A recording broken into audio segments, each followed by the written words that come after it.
Okay. I'm not gonna. I don't think this is to record this part.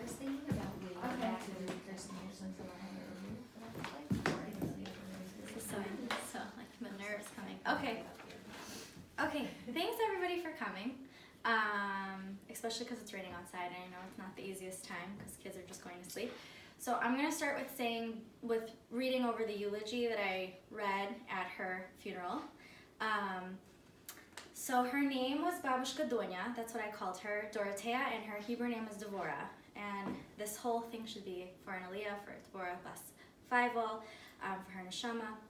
And her actual Hebrew yahrzeit is right now, so that's why I'm doing this. So I'm going to read it because I haven't read it in a while, but so the first thing that comes to mind when I think about Babushka is her enduring strength. She had this character about her that made you feel like you were safe and protected when you were with her. This quality mirrors into her Hebrew name, Devorah. In the Torah, Devorah was one of the prophetesses from Sefer Shoftim, and she was also the only judge who was a woman, which is so her, like so her. Mm-hmm. She is described as a fiery woman, a woman with a lot of determination and a lot of strength.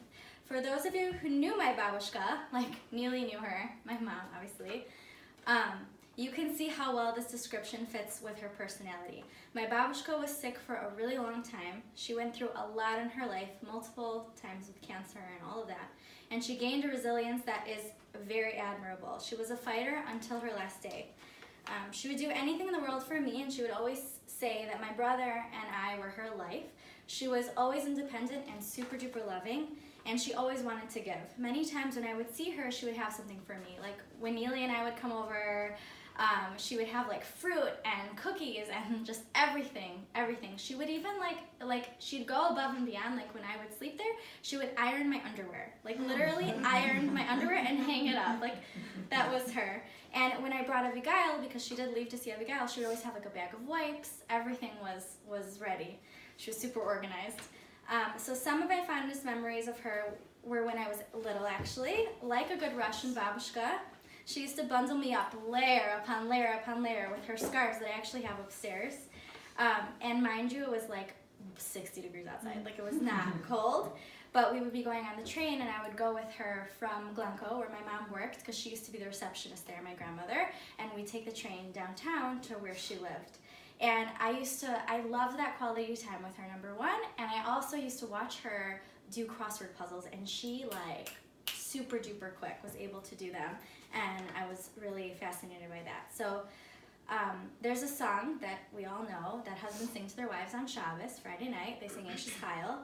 And there are many verses in the song that I thought described her, but the one that really stuck out to me that best described her was, sorry if I butcher this, Sophia Halichos Beisa B'lechem Atzlus Lo Sochel. So she anticipates the way of her household and partakes not of the bread of laziness. Babushka was never lazy. When it came to taking her medication, she was like a little, but she was never lazy when it came to everything else. She was always doing something. She was cooking, cleaning, something. She kept her home at top notch, and she always made whoever walked in feel very welcome, as I'm sure my friends can attest to that.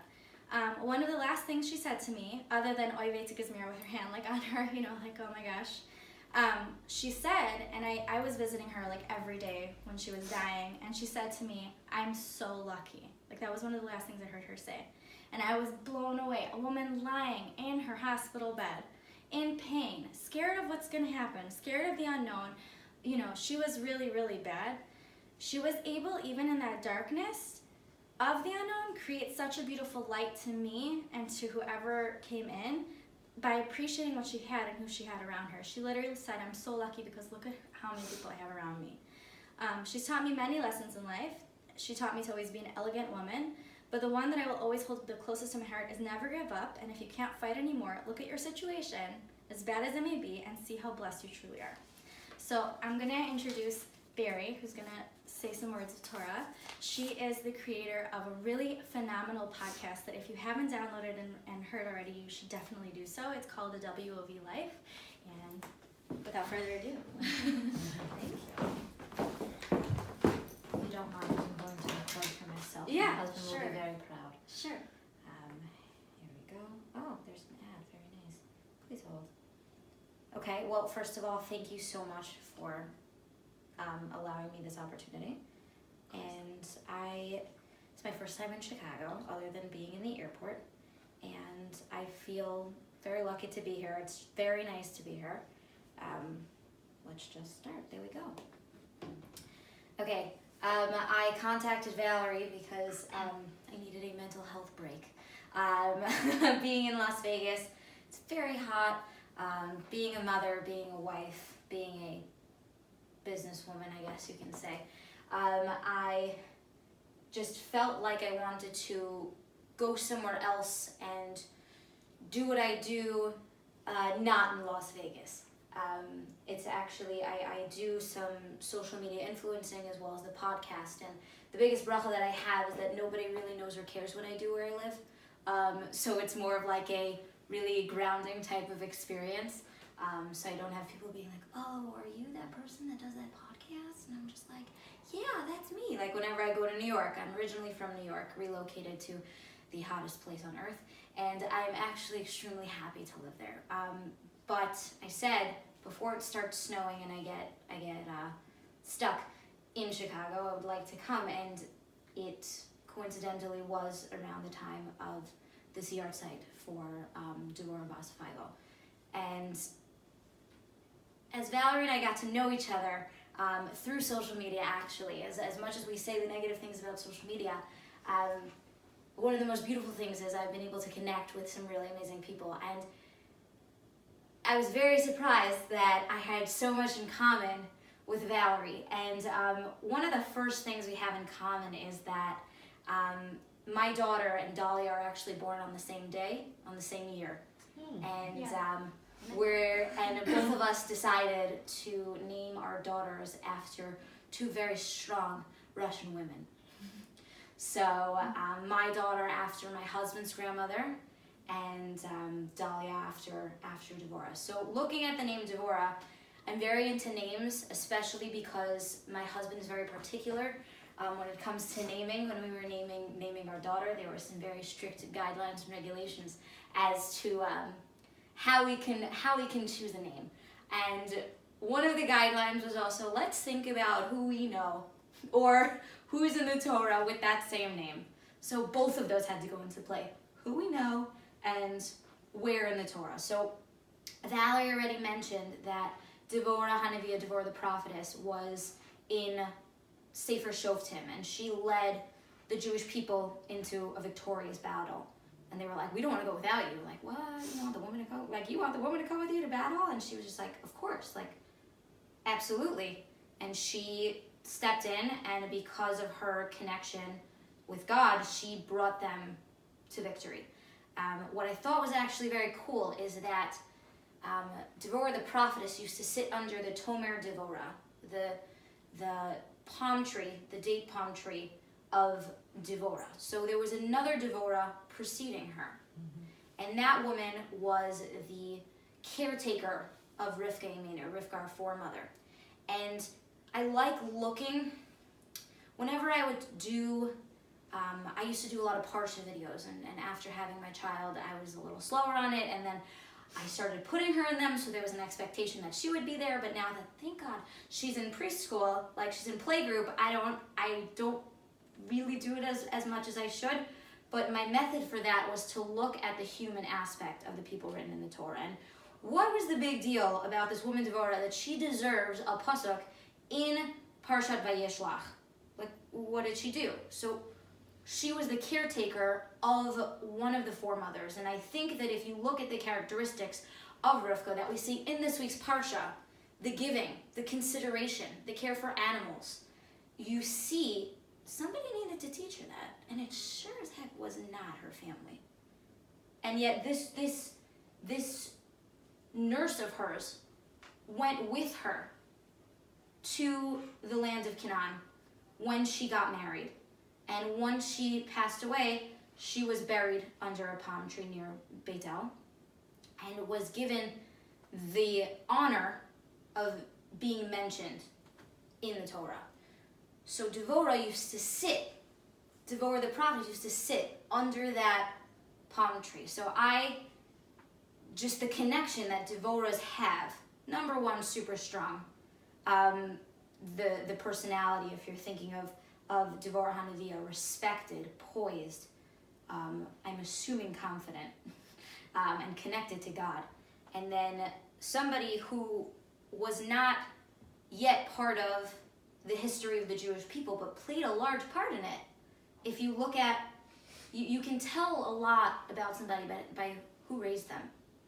And this woman, Devorah, raised this beautiful, amazing tzaddiket. So to know that these Devorahs have such koach, such powers, it's no shock that you were like, my grandmother was this intense fireball of power, and that your daughter was born, our daughters, were born in the month of Av. They were born on Yud Av. I just love that I have a birthday twin with my baby. Like, it just made me so happy when you told me. Yud Av, it was right after the fast, and the month, people who know horoscopes, Leos, these fiery people, in the month of Av is actually symbolized by fire. And I think up until Tisha B'Av, it's a fire of destruction. But once Yud comes along, and the rest of the month, it's a fire of rebuilding, and it's a fire of strength. So I did not have the privilege or the honor to know Valerie or even Angie before recently. And what you told me about your grandmother just reflected so much in what I heard about Yiddish, or Edis, my daughter's namesake, that the similarities were so clear that I wanted to share a little bit about her, because I think in that we can then even learn more about this, like, just the strength of these women from Soviet Russia, and how they still were so connected to God after being through literal hell. Yeah. So first off, I was never going to name my child Yiddish in a million years, but I was calling her Bat Sheva in utero. She's going to be named after Rabbi Kanievsky. That's it. What's a Yiddish? I don't know. I don't want to know. And then my husband and my father-in-law started telling me stories about this woman. And the stories were so incredible that actually Rabbi Pesach Krohn wrote about them in one of his books. So one of the famous stories is when they were living in Kamenets-Podilsk in Ukraine. Avraham, as he was called, my husband's namesake, who was Yiddish's husband, they lived there, and they unfortunately lost 2 children in the war, and then they decided to rebuild their life. At the end of the day, they had 9 more kids, so a total of 11 souls they brought into this world. And when my father-in-law was born, my Avram said, "That's it, we gotta make a bris. Everybody's invited, we're gonna do a big circumcision party, it's gonna be fabulous, it's gonna be amazing." All of my father-in-law's non-religious family were like, "Don't do that. You know, the police are gonna find out about it. By find out about it means we're going to tell the police because we wanna get on their good side." So he's like, "I don't really care what you do. Like, I have a Jewish boy. I finally have a boy. It was his 3rd child. Like, I'm going to make a bris." So the police told him, "You know, if you do this, we're going to have to throw you in jail." And they didn't want to do that because he was a member of one of the bands, and they liked him. He was a musician. They're like, "Come on, buddy. Like, we don't want to throw you in jail." He's like, "I got to do what I got to do." He invited the whole town, did the circumcision, thrown in jail for a few months, knocked around in the Soviet jails, released, has a few more kids, and what do you know, twins, 1 boy and 1 girl. And I said, "You know, Avram, are you gonna pull that again?" He goes, "What do you mean? I have a Jewish boy. I'm gonna do another one." And of course, if there's an opinionated mamashra in the picture, if the answer's no, the answer's no. But she's like, "What do you mean? Of course." So they said, "If you do this, we're going to have to send you to Siberia. Like, you're not staying in jail over here. We're shipping you to Siberia." Okay, but it's a mitzvah, and I have a boy. I have another one. So Davai, let's do this.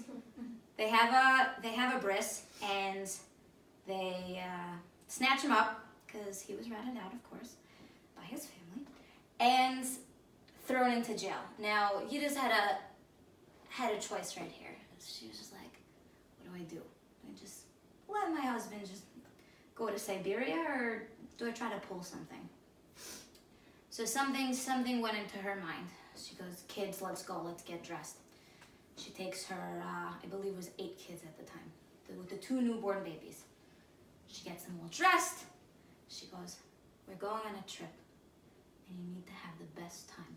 Go around, go play, have fun. Where does she take them? She takes them to the police station. And she goes, just go nuts. The kids are jumping on things, pulling things apart, yelling, screaming, having the time of their lives, no idea what's going on. And they go, hey, what do you think you're doing here? She goes, listen, you take my husband. I have 8 kids. What do you want me to do? You take him from me. You're shipping him to Siberia. Take everybody. Bye. And she starts walking out. Suddenly, 2 of the officers go, wait, hold on. Just hold on. And within 15 minutes, her husband was back in her custody, and they went home.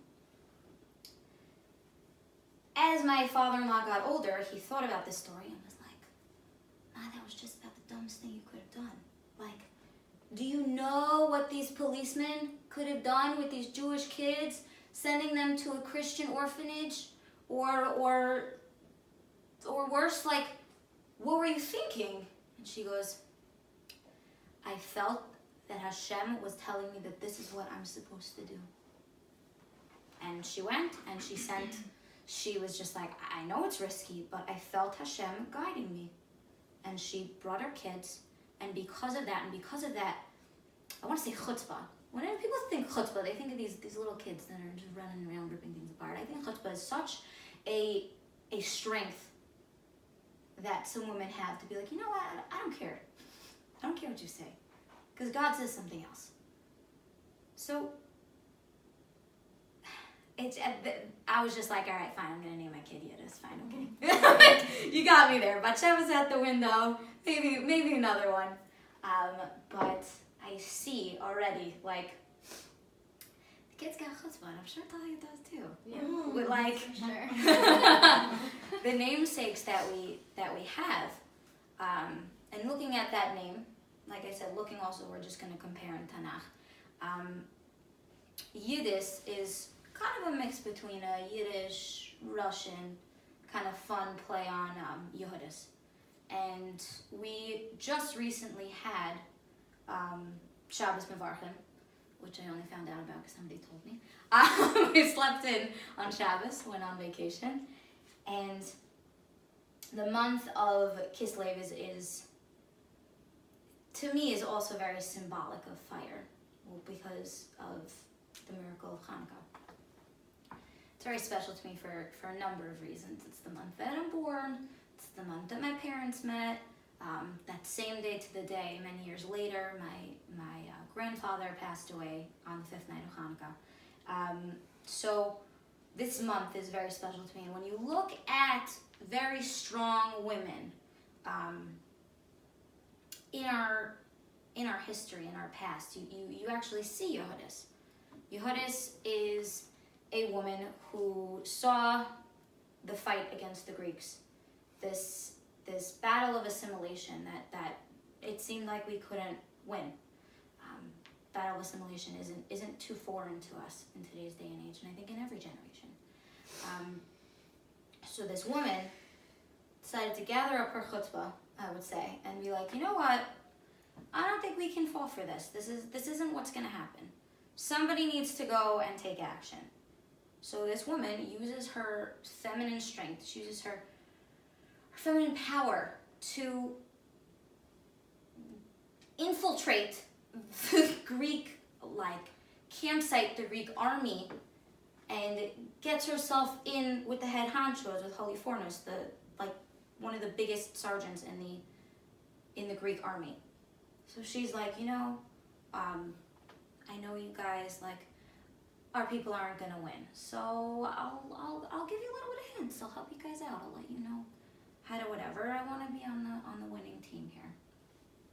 And she got to the point where she was actually able to walk through the land. Nobody give her any questions, no questions.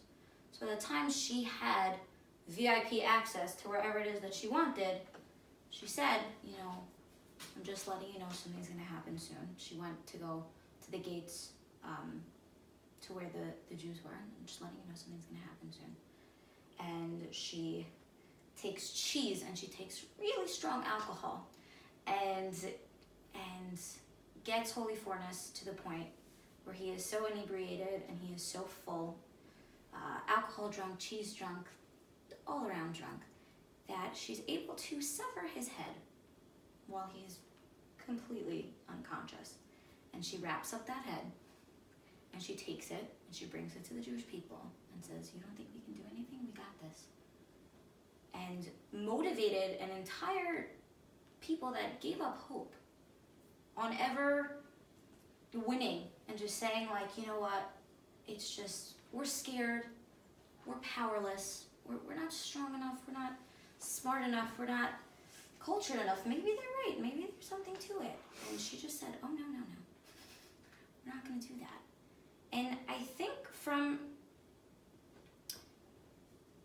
there are just so many women in our, not necessarily even in Tanakh, but in our history that have just used their strength, whether they're written about or they're not, and they've used that chutzpah to change the opinions of their husbands, to change the opinions of their children, to change opinions of the nation of Israel. Something just came into my head. Whenever I speak, I have a list of things that I want to make sure I discuss, and then God has a little bit of fun. And it's like, oh, remember that thing you thought of like 6 weeks ago? You should probably say that. I'm like, oh, okay. The wife of On ben Peles. I said this at my brother's Afraf. My brother, the week before my brother got married. And in Brooklyn, it's very uncommon for a single girl to get up and say the Dvar Torah at her sibling's Afraf. And yet, I did. And it was very fun schooling a bunch of inebriated males at this event. It's one of my most prideful moments. And the parsha before my brother got married was Parshas Korach, and discussing, a woman can be the downfall, or a woman can save. The wife of Korach was the one that pushed him to make the decision to go against the leader of the Jewish people. Sure, there was logic there, and from what I know, my husband told me, I don't have a source for this, but my husband told me that he read about a person that recalled his past lives and was in the time of Korach. He said, oh, so like you were obviously on Moshe's side, right? He's like, I gotta tell you, it was really unclear. Like, it was a 50-50 there, and like, you were lucky if you were on the right side. And this wife of On was like, what are you doing? Like, God's on Moshe's side. Like, what are you gonna do? You're gonna run yourselves into the ground. Literally, that's what ended up happening. But as a figure of speech, that's what's gonna happen. And he's like, I can't. I already told them I'm coming with them, and what are they gonna do to me if I don't? And she decided to, I'm pretty sure she got him drunk too. It seems to be a pattern. So she got her husband drunk. He went to sleep, and she sat by the door with her hair uncovered. It's not like these people were not righteous people. Like I said, it was very unclear at that time as to who was right and who was wrong. They're very unsure. But she decided to use her chutzpah. She decided to use that fire within her and be like, oh, I'm sorry, you can't come, I'm not tznius. I'm sorry. And these people were people that were like, oh, no, oh, okay, like, she's not gonna move and she's not whatever, like, oh, she's not tznius, maybe she's bathing, like, okay, we'll come back later. And and saved her husband from literally being swallowed up by the ground. I was just watching, I don't know if I should admit this, on the flight here, I downloaded a whole bunch of stuff because I flew the classiest airline, Spirit. And being that they give you literally nothing, mind you, I went to the bathroom and there was no running water in one of them, so they gave out Purell wipes. Oh, Yes. wow. Oh yes. It was a very classy flight.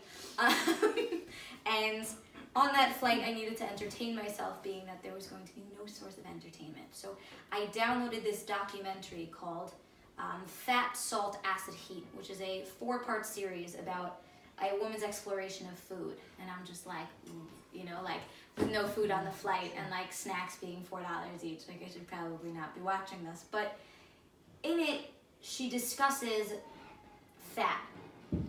And fat, obviously, there's proteins like meat and cheese and all these things, but the one thing that she's fascinated by and the place that she's in is she's in Italy, and she wants to explore the different types of olive oils. And I was just like, ooh, I hope they make fancy, like classy olive oils, because it got me all like, I would love to taste like a real olive oil and not like olive oil pan, you know? Mm-hmm. And in it shows the process of how they make olive oil today. And they're, you know, cutting them down from trees. I did not know olives grow on trees. Like really high trees, and they're like cutting them down, catching them with a net, and then what they do is they bring them into these machines where they're spun around and they're crushed and they're crushed and they're crushed. And you know, you usually figure when you squeeze something, juice is going to come out, but the juice that comes out of it is already something so rich, the olive oil, and it comes to the point where she drinks some of it. She drinks it, it's like wine, and they're like tasting it, they're like, you know, like it was the classiest version of olive oil I've ever seen, and it puts my lighting oil to shame. Let's just put it that way. And I realized it's not much different than like what I was taught in school about the concept. You know, I just always envision, you know, the olive oil and Hanukkah and this. It's like, oh, you like, I don't know, you step on it, or like you crush it with your hands, or whatever it is. And I have a very strong feeling that the olive oil that they were speaking about is not that much different than the olive oil in the Beis HaMikdash in the time of the Maccabees, in the time of the miracle of Hanukkah. And as I was watching this, now as I was analyzing this, I'm like, I might as well just try to figure like something spiritual out of this, because I am just getting hungry. Like I need to direct my focus to something else. And the conclusion that I came to was that when we crush an olive, we have two different choices of what we want to collect. Do we want to collect the good stuff? Do we want to collect the juice? Do we want to collect this oil that's so rich that you drink it out of a glass like it's a vintage wine? Or do we want to collect the leftover skins and the pits and, you know, the different pieces that didn't get crushed? Many times in our lives, we are crushed. We are crushed hard, sometimes harder than others. And each time we have an active decision to make, because when you physically get crushed or something really hurts you and harms you, you can either think of it as wow, this is hell, and have it physically, emotionally, and mentally break you. Or you can understand that our reality here is not our ultimate reality. As much as we think it is in the moment and in the second. And I was telling a few people today that I got locked out of my host's house, which was totally my fault. And then I got stuck in the rain, and it was cold, and I was wearing suede shoes, and everything just felt wet. And I took an Uber pool that dropped me off 8 minutes from where I was staying, and I'm like, oh my God, I'm gonna get murdered. I'm in Chicago. People are telling me not to walk outside at night. I'm like grabbing a pepper spray, calling my husband, having like a panic attack. And I could have got really, really lost in that. And while I was complaining to my husband, I just started laughing. Just hysterically laughing. I'm like, what is this? Like, what is happening right now? Let's just rewind, because this is total insanity. Like, I have not seen rain, or cold rain for that matter, in like 3 years. Okay, I live in the middle of like actual desert. When I had Yiddish, it was 120 degrees outside. Okay, I sweat her out. That's what happened. And now it's like, oh, it's so nice. Next week it's going to be in the low 70s. Oh, beautiful. I was telling Natasha today when I was at the spa, like, oh my God, that spa's, oh my God, amazing. Self-care to the max. That was amazing. And I really just stopped, and I was just like, this is ridiculous. Like, what's happening here? Am I like maybe like potentially getting tested to be into a funk? Like, maybe I'm going to be in a funk and then I'm going to totally lose it. I'm going to say, because mind you, I went back an hour and a half earlier than I was supposed to, because I wanted a nap, because I wanted to have focus, because I just, for some reason or not, I just did not sleep last night. And while I wasn't sleeping, I was like, oh, maybe you should mention this, and oh, this is a really good idea, and oh, why don't you just throw that in? Oh, do you know the actual source for that? Is it Vayishlach, or is it Vayera, or da-da-da-da? And I was just like, okay. So, not much sleep happened last night. And I realized that something was being crushed. I think it was slightly my spirit today.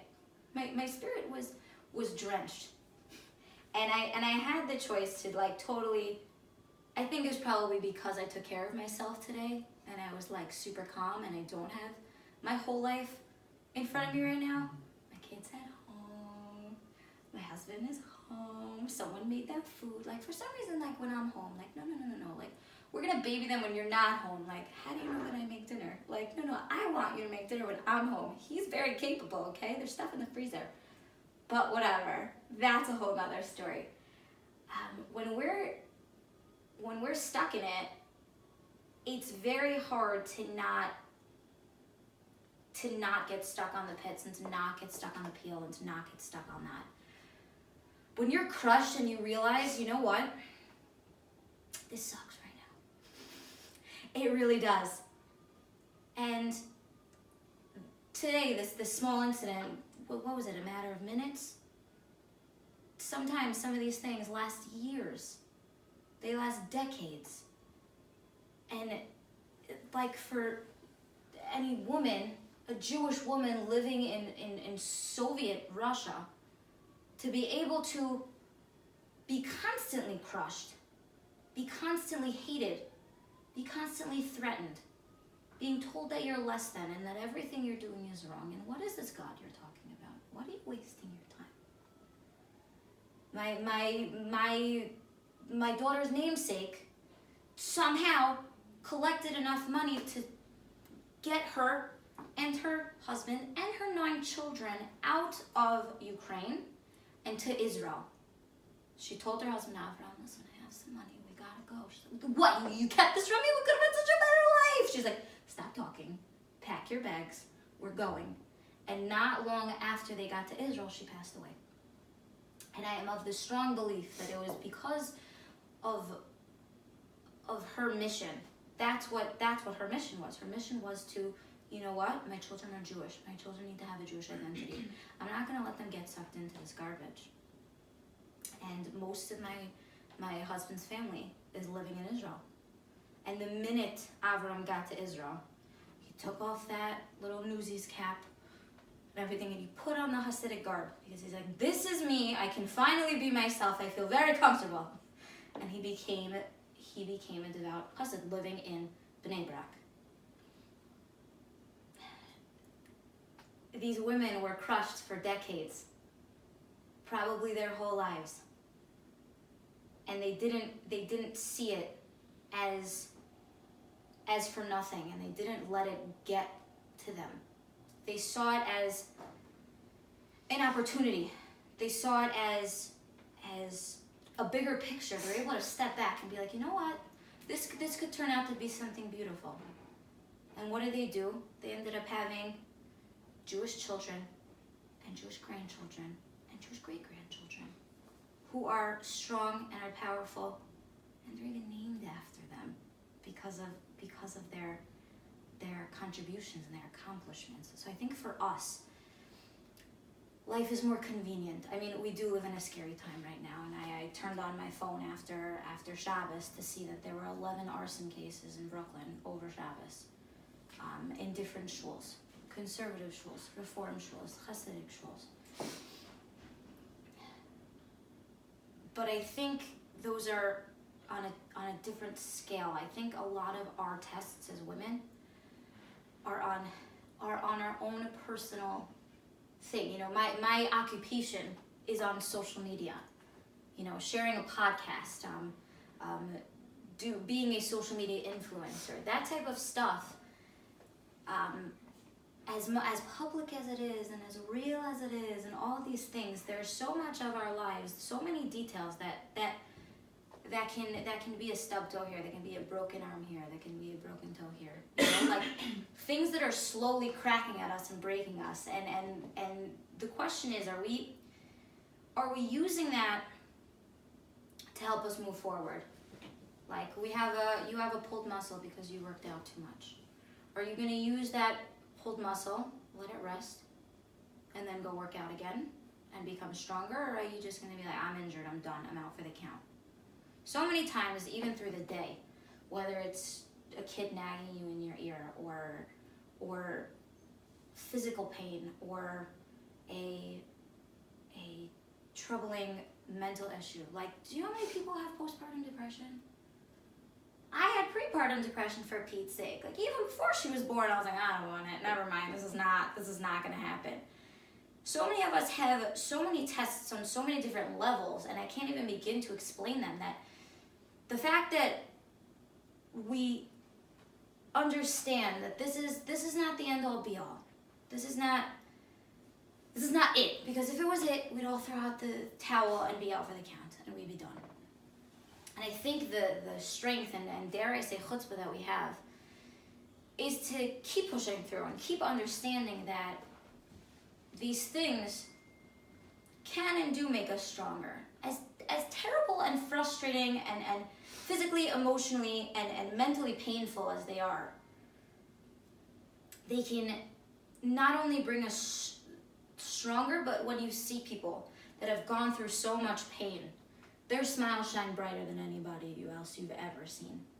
And those are the people that took their being that were crushed and created it into something beautiful, and created it into something that was the juice, that was the oil, that's just who they became because of that. And I think that all of us really do have that capability, and we do it every day. And, you know, I think we deserve that Isha's Chayil every Friday night, because the things that we do and the things that we go through, all of us have scars, all of us have things, but we're not showing them. Nothing's written on our heads saying, I went through this, I went through that, be nice to me. Like anybody would read that anyway. But for us, the incredibleness of a woman to be able to be so attuned to her spirituality and to understand and have that intuition of like, you know what, maybe I should be doing this. Something's telling me I should do this. Something's telling me that I should be running into a communist police station and letting my children go wild at risk of them getting taken away from me for the rest of their lives. Or something a little less dramatic, perhaps. All of us have these pulls, have these voices. And I just hope and I pray that all of us listen to those voices, because we as women have a gift. We have that gift of wanting to look at the oil when we're crushed, as opposed to looking at the scraps. I think it's not as easy for men to do that. And I think we are that shining light, per se, onto our spouses, onto our children, onto our friends, onto our families. And each and every one of us should have that strength and have that clarity to understand that life is hard, and we look back and we look at our ancestors and we're like, wow, their lives were so hard. Yes, and we shouldn't invalidate our struggles that we're going through, and understand that with each generation tests vary, and we're being tested in more ways than one, and in more ways than we'd like to share. And I give us all the blessing that we have this koach of Devorah, and we have this koach of Yehudis, and we have this koach of all of these women that came before us, that brought us to this point, to be able to look at those crushing situations and turn them into something beautiful and glowing. Thank you so much for listening, and may Devorah have an aliyah neshama and just be so happy and proud of you and of your kids and of Dahlia. And I really hope that our puppies are friends. I'm sure they are. I can totally see it. Thank you. Thank Thanks everyone for coming. There's lots of stuff of to delicacies. take. You don't have to run out. So, okay. So I'm gonna take your Awesome. cookie for sure. Yeah.